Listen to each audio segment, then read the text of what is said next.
안녕하세요. 좋은 아침입니다.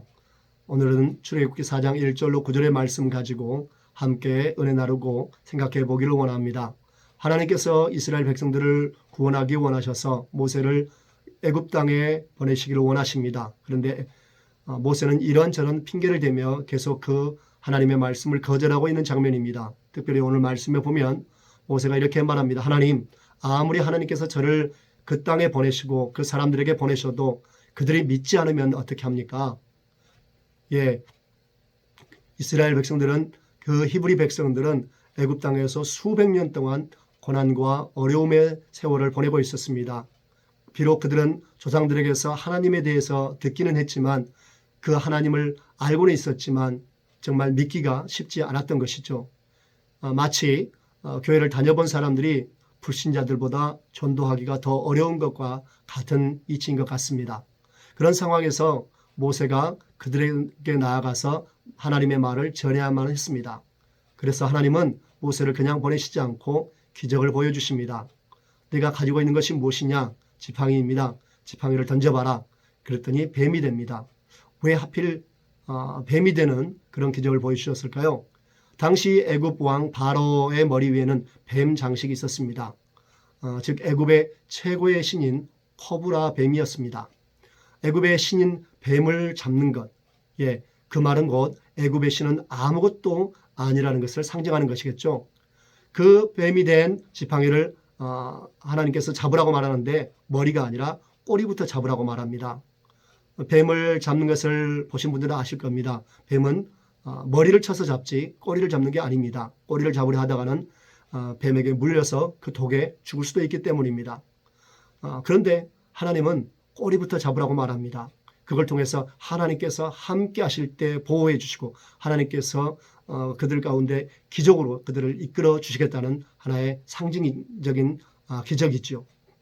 하나님은 우리에게 말씀하시고 사명을 주실 때 단순하게 말씀하시고 사명만 주시는 것이 아닙니다. 그것을 감당할 수 있는 능력도 주신다는 것입니다. 그렇다면 저와 여러분이 해야 될 기도는 작은 것이 아니라 큰 것을 구하는 것이 되어야 될 줄 믿습니다.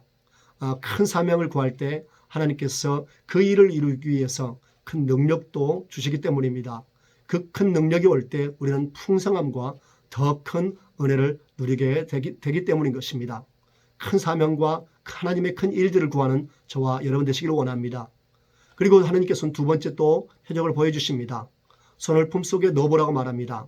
넣어서 빼었더니 손이 하얗게 문둥병이 걸려 있었습니다. 깜짝 놀라고 있는 모세에게 하나님은 다시 품속에 손을 넣으라고 합니다. 그랬더니 이번에는 깨끗하게 치유가 되어 있었습니다. 문둥병은 애굽에서 하나님을 섬기지 않는 부패하고 타락한 이스라엘의 영적인 상태를 보여주는 것과 같습니다. 애굽의 풍습을 따라 우상을 섬기며 이 세상의 주관자인 사단의 하수인인 바로 아래서 하나님을 잊고 살았습니다. 그래서 조상의 하나님을 잊고 사는 그들의 모든 죄를 치유해 주시고 해방과 구원을 주실 것이라는 그러한 의미로 그 기적을 보여주신 것이었습니다. 즉 모세를 통해 이스라엘을 치유하시고 회복하시겠다는 그런 메시지였습니다. 사실 모세를 통해서 하나님께서 일하시겠다는 것이지만 먼저는 모세를 치유하시는 그러한 하나님이 되시겠다는 것입니다.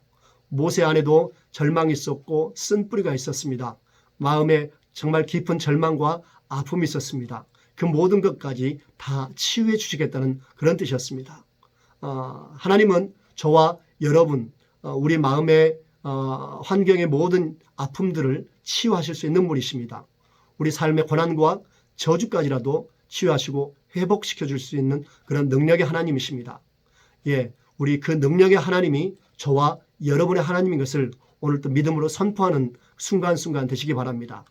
문둥병은 무엇보다도 심각한 질병입니다. 살이 썩어가고 팔이 잘려나가도 고통을 모르고 있다가 끝내 죽어가는 질병이기 때문입니다. 그렇다면 저와 여러분에게는 그런 문둥병과 같은 것이 없을까요? 내 영적인 상태를 좀먹고 있는데도 아무런 감각을 느끼지 못하고 오래되고 습관적으로 짓는 죄들, 치유받아야 됩니다.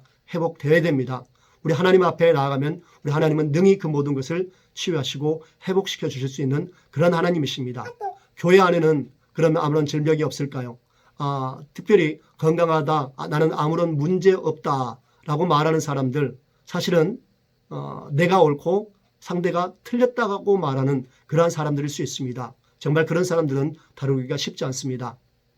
그 사람은 다른 사람보다 먼저 자신이 치유받아야 됩니다.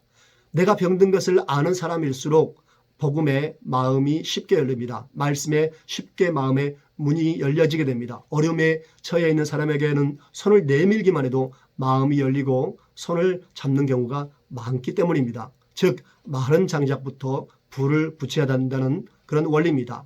이미 불이 붙은 사람에게 기름을 부어야 합니다. 때문에 우리가 구해야 될 것은 하나님 앞에 나아갈 때마다 가난한 마음, 상한 마음을 가지고 하나님께 나아가는 것입니다. 그때 하나님의 말씀은 꿀과 같이 달게 들어오기 때문입니다. 깨어진 마음은 말씀이 어떠한 강도, 어떠한 방향으로 들려와도 그 말씀을 스펀지처럼 흡수합니다. 오늘 내가 하나님 앞에 그런 마음이 되기를 원합니다. 우리 모두가 그런 마음으로 하나님의 은혜를 맛보는, 하나님의 치유를 맛보는 그런 하루가 되기를 주 이름으로 축복합니다.